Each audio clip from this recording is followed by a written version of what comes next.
Welcome to the Tech Tips video. My name is Chris and I'm here as one of the techs this year to try and help you get the best out of your presentation. We're going to explore some simple tricks that make things sound better, make things look better, and deal with things like lighting if you've got to present at night time. Alright, so first we're going to talk about sound. You'll hear here, I'm just using the sound in my internal laptop.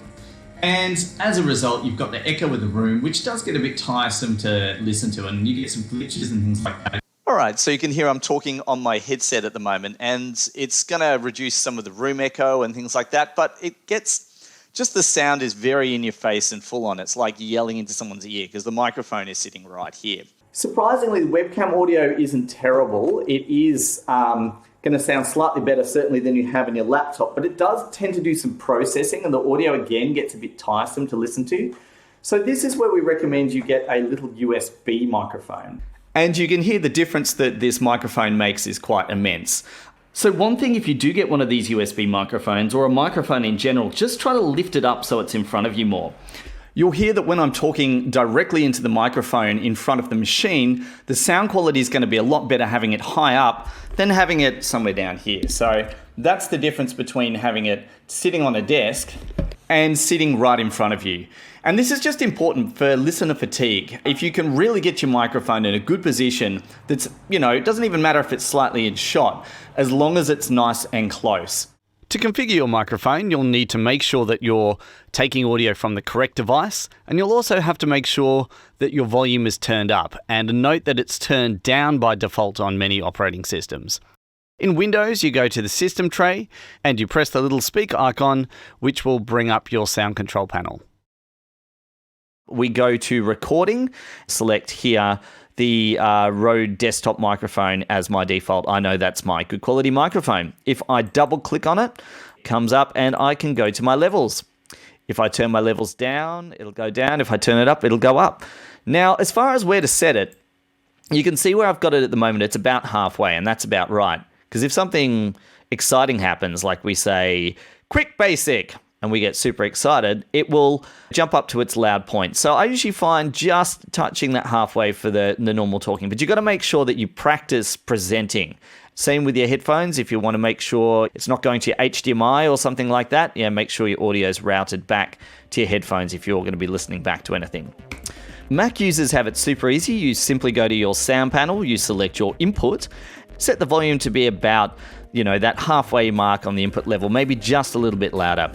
It's a similar process in most Linux distributions. Simply jump into your sound settings, ensure the input's set to your microphone, and just double check those levels to make sure they're at that same just above halfway mark.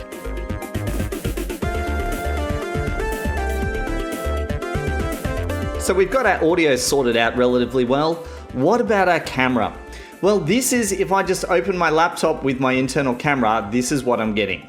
Now, the first thing I need to consider is the fact I can open some windows because I've got all the windows shut at the moment. And this will make quite a big difference to the quality of the image. Now, you'll see it took a little while to adjust there, but it has adjusted. I am a little bit blown out. So the next step is, of course, to use a webcam such as a Logitech C920 or 930, I find is a slightly better model. Not all laptops have terrible web cameras, but as a general rule, anything external is going to be slightly better.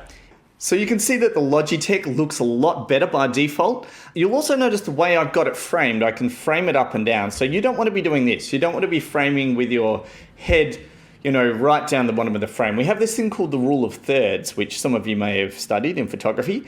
And it basically says that if you can get your eyes on the top third line, it's just a more comfortable framing to look at. So we want to get this so that it's more of a online sort of shot like this, or in line with the eyes.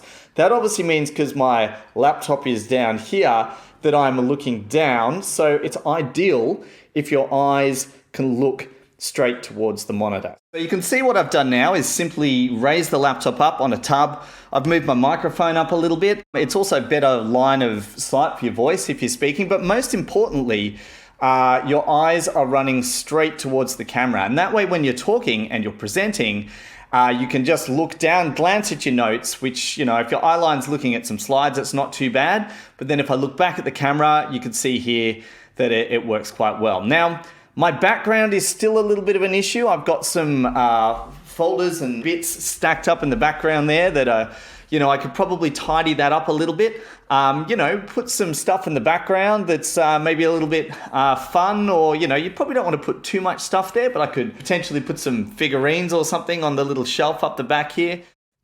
Now, any web camera is going to struggle in low light. And this is a thing. If you are presenting at night, you will need to set up some lights, but do not do this. Do not just point a couple of ultra bright point source lights at yourself, because it will look terrible.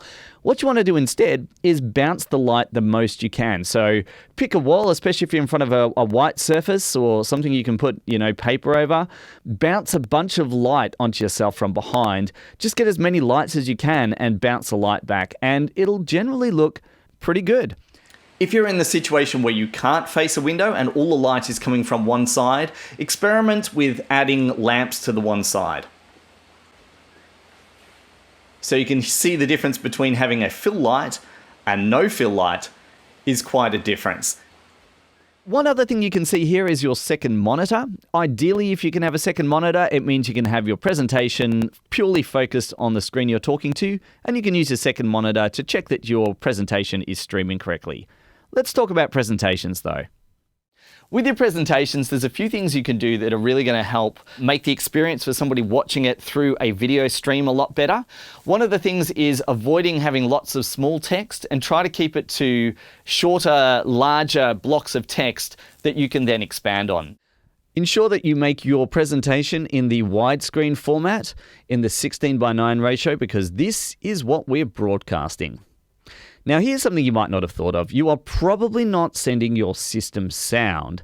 So if you have got anything that makes audio, such as a video file, a music file, or sound effects, please make sure you tech check this in advance, because it will be silent on the day and very awkward.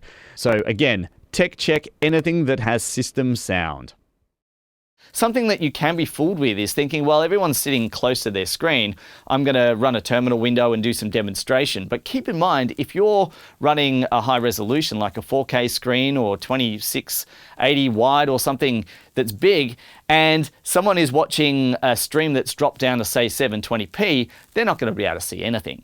So make sure that you configure your fonts to be extra big and boofy on your screen. It might look ridiculous when you're working on your side, but I can guarantee that for the people watching in the stream, it's going to be a much better experience.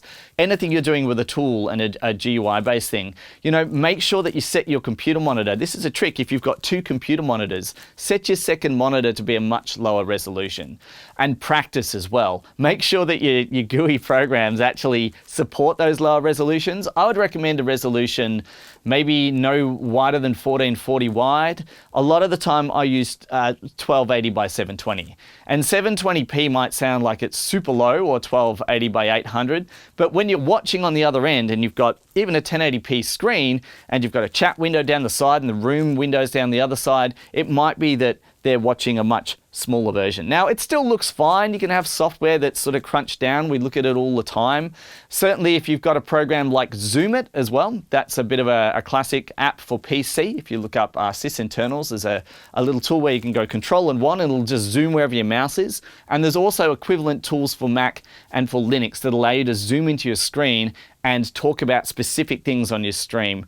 Now, keep in mind as well, the more motion and the more craziness that you have on your screen while you're demonstrating, the more that's going to trip up the H.264 and HEV encoding. So just go slow, take that little bit of extra time to demonstrate things and to hover and to wait on parts of the screen, especially if you're scrolling around. You just want to let the encoders settle out. It shouldn't be too bad, but this is Australia and you never quite know what's going to happen.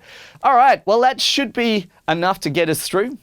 At the end of the day, even simple things like getting your eye line right and making sure that your audio is as clear as possible, whether that be using a headset mic or getting something like a USB mic, this will all lead to a much better experience for everybody who's watching. And remember, we are here as your team to try to make this show go on no matter what. And so on the day if something happens, don't panic, because we are here in case something's disappeared. Yeah, I did. So book in your tech check, and that'll allow us to test your bandwidth, test your video signal, test your audio quality, and if there's anything tricky, we'll work through that with you, because we're here to help as techs.